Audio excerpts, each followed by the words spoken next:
If you look at the coronation footage, you'll see that everyone bows and curtsies to the king, and no one moves a limb, a muscle, when Camilla passes.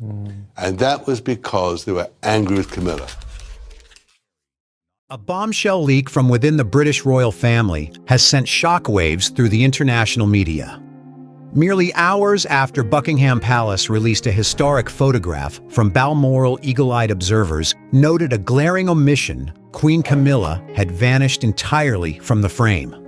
Shockingly, multiple sources assert that this was no mere oversight, but a calculated move orchestrated by Princess Anne herself, a power play designed to redefine the face of the royal family's future. And that is only the beginning. Latest reports suggest a furious Queen Camilla secretly launched a daring operation to destroy the image and scrub all traces of it from official royal channels. Yet at the 11th hour, the operative tasked with the mission made an unexpected turn, handing over the sensitive messages and incriminating evidence directly to Princess Anne. Hours later, King Charles summoned an emergency confrontation behind palace walls, plunging the royal household into a state of unprecedented tension. What exactly was revealed behind closed doors that left even the king unable to remain silent? And what fate awaits Queen Camilla now that her alleged plot has been laid bare by irrefutable evidence?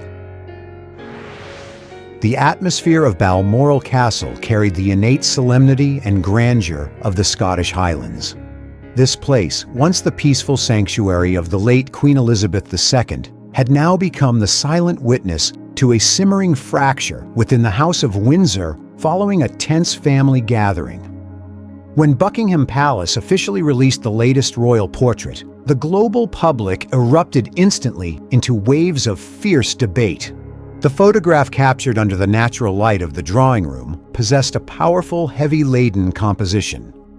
At its center stood King Charles III, the monarch bearing the mission of modernizing the crown upon his succession, his face etched with the deep contemplation of a dynastic leader. Beside him stood Princess Anne, his steadfast sister, long regarded as the quiet, dedicated backbone of the family. Behind them were Prince William, the Prince of Wales, and Catherine, the Princess of Wales, the couple representing the ultimate future of the monarchy. Four individuals, four faces, sharing either direct bloodline or core succession status, looked straight into the lens with absolute confidence. Yet what left the public stunned, and the media immediately dissecting the image, was not who was present, but the complete absence of a formidable figure, Queen Camilla. Despite being present at Balmoral throughout the duration of the trip and having joined the king in diplomatic engagements just hours prior, Camilla was completely sidelined from this historic frame. This arrangement was no mere whim of the photographer, but a meticulously calculated opening gambit orchestrated by Princess Anne. For a long time, the relationship between the Princess Royal and her sister-in-law had been a turbulent, undercurrent-ridden sea. Anne, a staunch traditionalist devoted to strict values, and the direct line of succession, had maintained a cold distance from Camilla since the tempestuous years of the 1990s. For Anne, the continuity of the monarchy had to be built upon the purity of the bloodline and those who would directly shoulder the future of the throne. Excluding the Queen from the Balmoral portrait was Anne's definitive declaration favoring direct blood relatives, sending a clear message to the public regarding the slimmed-down monarchy that King Charles himself had envisioned since ascending the throne. The media swiftly received the photograph with boundless praise. Major newspapers unanimously lauded it as an iconic masterpiece of art, a powerful affirmation of stability and the steadfast continuity of the British royal family during a period of great upheaval. Political commentators highly praised the appearance of the four key figures, viewing it as a testament to an unwavering future. Yet behind the fortified walls of the palace, the reaction of those involved was a gathering storm. Returning to her private chambers, After the photograph was widely published across the royal family's official online platforms, Queen Camilla could not maintain her usual composure. Her fingers trembled as she scrolled through headlines praising her absence as something logical and necessary. The pride of a woman who had weathered decades of public scrutiny to rightfully ascend to the rank of queen consort was now deeply wounded. She was certain this was no artistic decision, but a conspiracy to diminish her public standing, a public reprimand that Princess Anne had painstakingly engineered to isolate her from the family's mainstream history. Resentment and a sense of betrayal began to gnaw at the mind of the powerful woman. Though she still maintained a measured noble smile, characteristic of a matriarch, before courtiers and during a brief appearance in front of paparazzi lenses that afternoon, a chilling coldness lingered deep within her eyes. Her trampled self-esteem would not allow her to resign herself to the fate of an outsider. Camilla could not accept her image being erased from such a critical milestone, especially when her relationship with King Charles had always been built upon absolute partnership. In the shadows of her resentment, an extreme thought began to take shape and grow. She told herself that if she could not be present in that historic photograph, then that photograph had no right to exist for posterity. A quiet but devastating plan was mapped out in her mind. That iconic image had to vanish completely, as if it had never been taken.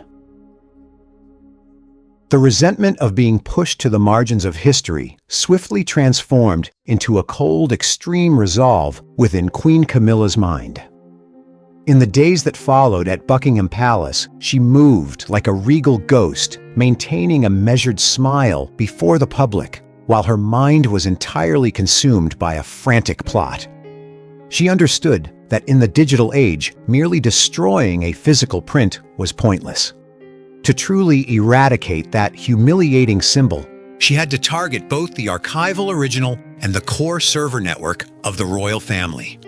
This required a loyalist, someone with deep access to the internal information network, yet bound to absolute secrecy. Through several rounds of quiet vetting, using subtle glances and heavy nods, Camilla found her target. It was Jonathan, a sophisticated Westerner and senior technology and archives specialist at the palace, who had long received covert favors from her.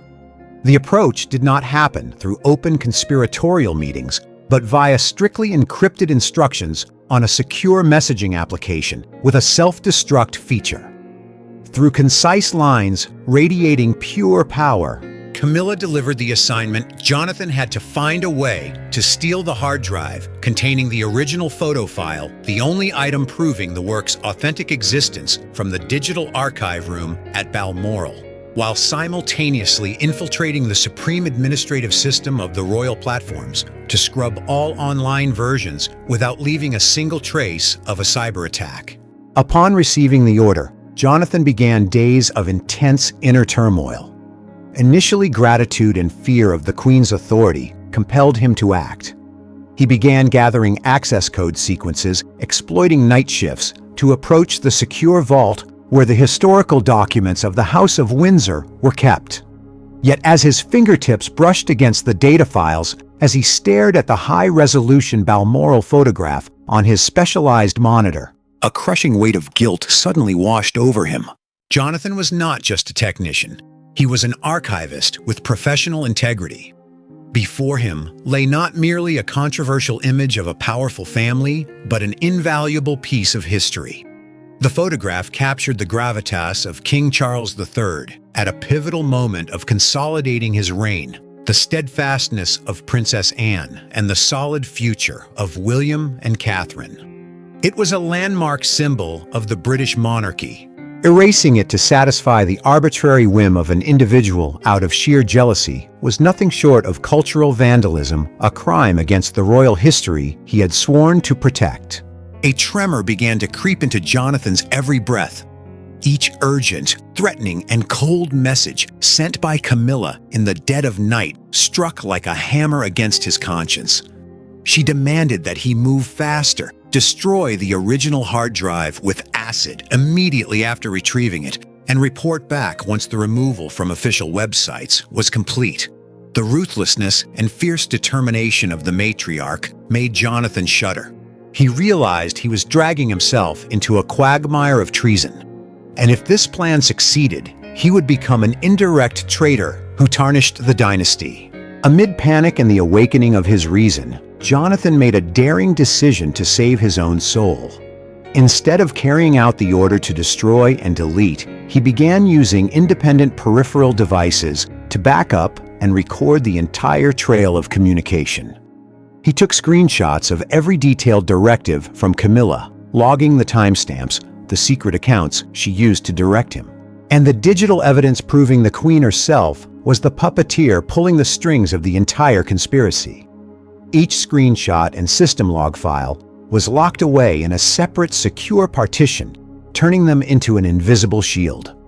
Conscience and fear surged simultaneously, making Jonathan realize that he could no longer walk this path of madness with Camilla, and the noose she was slipping around the neck of the monarchy had to be severed before it was too late.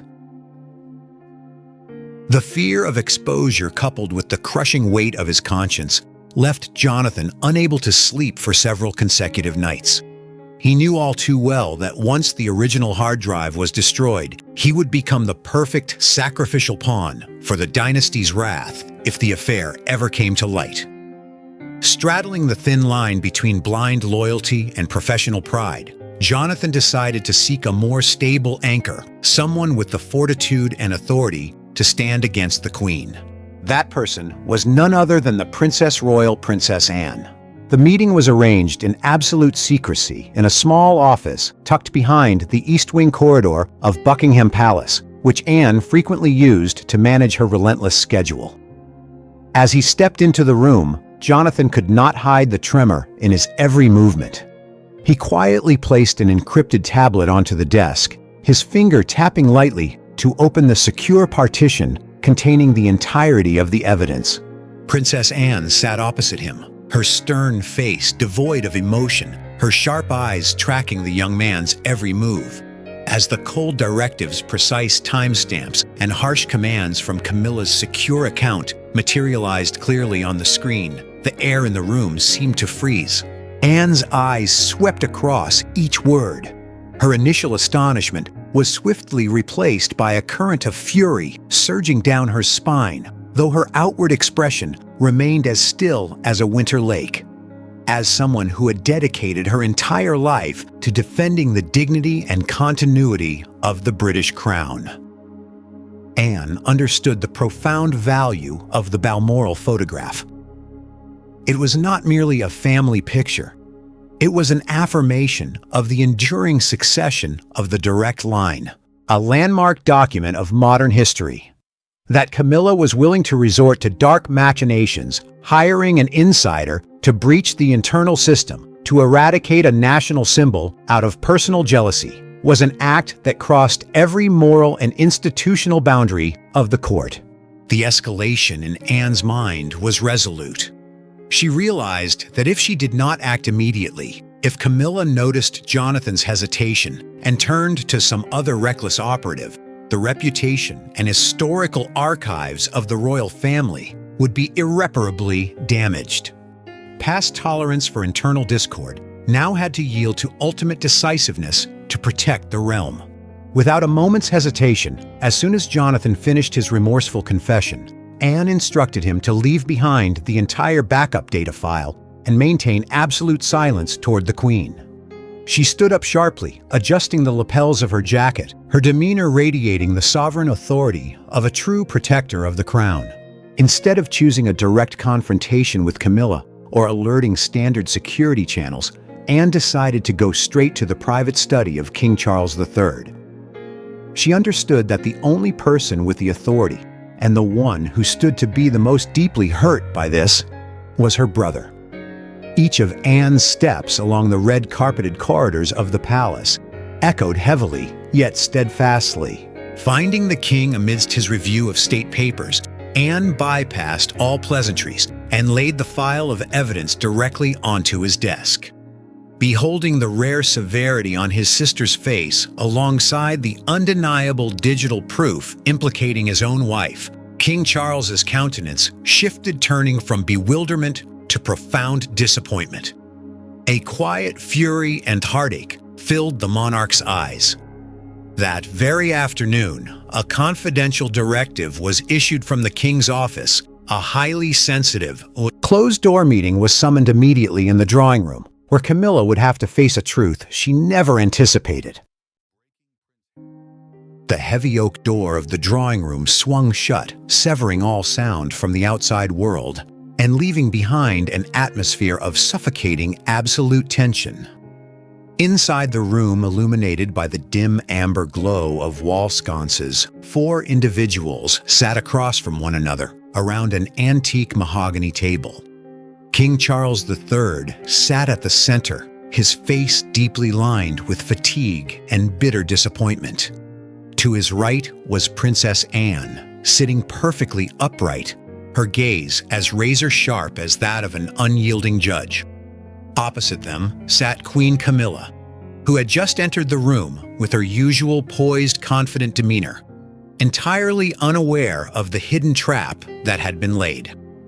In the corner of the room, Jonathan stood withdrawn, his head bowed low, his hands tightly clasped to conceal their trembling. The meeting opened with a terrifying silence. King Charles did not utter a word. He merely slid Anne's tablet slowly toward his wife. On the screen, the familiar secure messages appeared, laying bare every harsh command and precise timestamp of the plot to steal the original hard drive from Balmoral and purge the photograph from the online network. Beholding the undeniable proof, the expression on Camilla's face froze for a fraction of a second before she swiftly recovered the composure of someone seasoned in weathering media crises. She raised an eyebrow slightly, offering a soft, skeptical smile, and used a refined gesture to push the tablet back. With a gentle shake of her head, her eyes assumed an air of victimhood, deliberately projecting that this was nothing more than a technological hoax, a smear campaign orchestrated by envious detractors to drive a wedge between the king and his consort. Camilla's deft denial did not catch Princess Anne by surprise. Having prepared meticulously, the Princess Royal signaled for Jonathan to step forward. As the living witness advanced into the light, Camilla narrowed her eyes slightly, her fingers tightening around the designer handbag resting on her lap. Jonathan, though terrified by the Queen's authority, began to recount the entire sequence of events under the encouragement of Anne's steadfast gaze. He produced his personal phone, opening the call logs and unforgeable digital identifiers, proving that the account transmitting those ruthless orders originated from the private device Camilla kept permanently by her side. Each of Jonathan's confessions and each piece of digital evidence unfolded like hammer blows, shattering the Queen's flawless facade. He confirmed that Camilla had pressured him repeatedly, resorting to veiled threats, to force him to destroy the historic photograph as quickly as possible to appease her fury. The air in the room grew increasingly dense. Camilla's defense of pride began to fracture as every piece of evidence and testimony aligned seamlessly, leaving no loophole for denial. Her lips pressed into a thin line, her complexion gradually turning from flushed to pale beneath the lights. She turned to look at King Charles, hoping to find the familiar shelter or look of trust she had relied upon for decades. Yet she was met only with the cold gaze of her husband, filled with ultimate hurt and disappointment. The king bowed his head, interlacing his fingers, refusing to look directly at the woman beside him. Charles's silence carried the weight of a final verdict, forcing Camilla to realize that all her efforts to fabricate a defense and turn the tide had utterly collapsed. A wave of shock, humiliation, and helplessness rose to choke her, leaving the woman who had always held her head high through every royal storm paralyzed in her chair, completely stripped of her ability to resist the brutal truth. The silence that enveloped the drawing room following Jonathan's confession hung like an invisible noose, tightening around the last remnants of Queen Camilla's pride. King Charles III sat motionless, his aging fingers gripping the armrests of the precious wooden chair. Never before had the monarch of the House of Windsor appeared so utterly exhausted and helpless. His deepest agony stemmed not merely from the near destruction of a landmark dynastic document, but from the shattering realization that the wife who had shared his burdens for decades could harbor such profound and extreme jealousy. He looked at Camilla, the woman who had stood by him through 1,000 storms of public scrutiny to reach the throne, now sitting with her head bowed, exposing the wretched state of a defeated conspirator. The ironclad trust he had placed in her throughout the years officially collapsed, leaving behind a hollow void of overwhelming disappointment. Perceiving her brother's hesitation and heartache, Princess Anne understood that this was the moment she had to assume the role of the guardian of royal discipline. Unmoved by her sister-in-law's broken appearance, the Princess Royal stood up, her demeanor radiating the cold, decisive authority of a judge. She placed a pre-drafted internal document before the king. Anne's gaze fixed directly onto Camilla, filled with contempt for an act deemed entirely selfish, one that threatened the very dignity of the monarchy. Anne proposed a severe punishment unprecedented in contemporary history. Camilla was to be immediately and indefinitely suspended from all decision-making roles within internal royal affairs and barred from attending any private gatherings of the House of Windsor. She did not stop there. To eliminate any risk of recurrence and to serve as an ironclad warning, Anne demanded that the Queen vacate the king's main living quarters at the palace. She was to relocate to a small, isolated and modest suite located at the rear of the Buckingham estate quarters, traditionally reserved for members who no longer held key representative roles. This was not merely a penalization of living space, but a fatal blow to the power status and honor of a reigning queen. Faced with his sister's clear and unyielding proposals, King Charles closed his eyes briefly, a heavy sigh escaping his chest. He knew Anne was right. Indulgence at this moment would be an insult to the loyalty of courtiers like Jonathan and the seed for future chaos within the court. With a slow but resolute nod, the king set his pen to the paper, signing the internal suspension and relocation order, officially approving every one of Princess Anne's recommendations.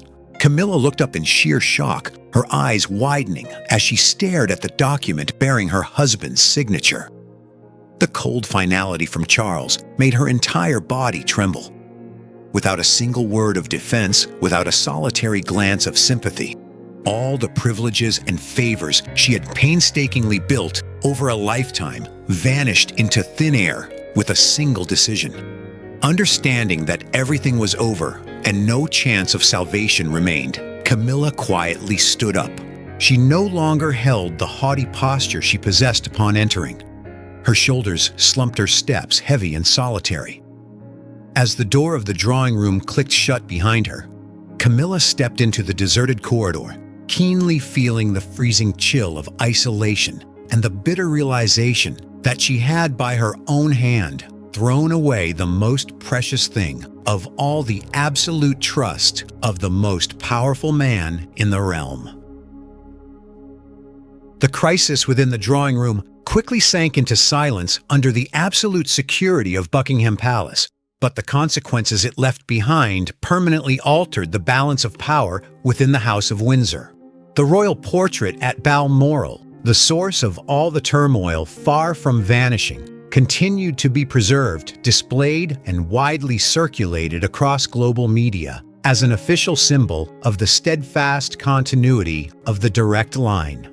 To the public, the four faces of King Charles, Princess Anne, Prince William, and Princess Catherine embodied a streamlined, rock-solid future for the monarchy. Yet behind that public aura, an invisible but devastating sentence of isolation was officially executed against the woman who had once stood at the pinnacle of court prominence. Queen Camilla now faced a grim reality within the small, isolated suite at the rear of the palace. No longer did she awaken in the luxurious spaces of the king's main quarters. No longer did courtiers bustle in and out to seek her directives for state events. Each passing day was a long succession of solitary hours, facing four walls and the steady ticking of the grandfather clock like a form of mental torture. Whenever critical internal meetings took place in the main halls, where royal members discussed the future of the institution, Camilla could only stand by the window, watching the luxury black cars roll across the palace courtyard, her heart flooded with bitterness. Her power stripped, her influence erased. She understood she had become a literal ghost, a faded existence pushed to the margins of contemporary history. The relationship between King Charles III and Camilla also plunged into an unbridgeable chasm. Though they still stood side by side when appearing before the public for a few mandatory state ceremonies, the invisible distance between them was greater than ever. The king's gaze toward his wife no longer held the warmth and understanding of a confidant of several decades, replaced instead by a cold detachment, a look of profound wariness and deep hurt. Trust, the most priceless and fragile asset within the palace walls, once fractured by betrayal and jealousy, could not be mended by any title or ceremony. Every gesture, every step they took together before the media lenses was merely a strained performance to protect the reputation of the throne. Meanwhile, Princess Anne continued to assert her role as the loyal protector of the dynasty. To completely eliminate any latent threats from future dark machinations, she made a definitive decision. Anne demanded that all original data files and the hard drive containing the Balmoral photograph be placed under special preservation within the National Archives under the strict surveillance of an independent security system and multi-layered encryptions. Any future access or alteration to this document strictly required written approval bearing the seal of the king himself and the Privy Council. This action by Anne was not only a lock drawn tight to safeguard history, but also a silent proclamation that Camilla's plot had utterly bankrupted. The Balmoral photograph remained intact, standing tall as a testament to the inheritance and endurance of the dynasty, marking an indelible historical milestone. As for Camilla, each time she saw that image appear in publications or royal documents, she had to taste the bitter humiliation brought about by the consequences of her own jealousy. Her plan to erase history had not only failed, but conversely, it had by her own hand carved her name into the darkest, most isolated, and alienated chapter of her life under the roof of Windsor. After reading the story, do you believe the punishment King Charles and Princess Anne inflicted upon Queen Camilla was too severe, or was it entirely justified given her actions? Share your thoughts with us in the comments section. Remember to like, share, and subscribe for more. Also, click the next video showing on your screen. You will enjoy it.